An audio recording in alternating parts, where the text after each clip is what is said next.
CDS was a trying time for me. It was difficult because it was a whole new way of learning, a whole new way of thinking, an expedient process as well.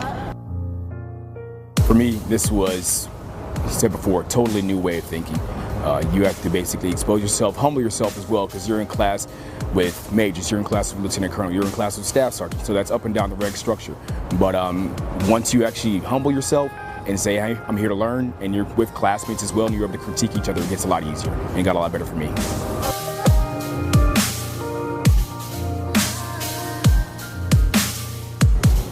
The biggest thing that you can take away from CDS is pride and confidence. Being able to take the time and dedicate yourself to the small individual details of a movement and perfect them.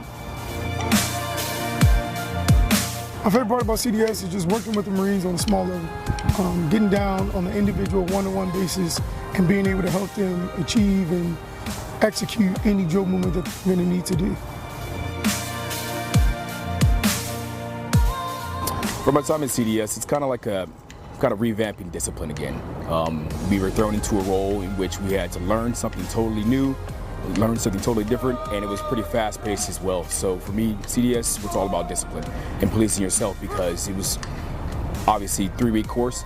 In that time frame, you had to learn a certain move, and if you weren't crisp, if you weren't precise, you wouldn't get better. So disciplining yourself to practice one on your own, but also disciplining yourself to make sure you're doing those movements correctly was one takeaway that I'm glad I relearned that lesson.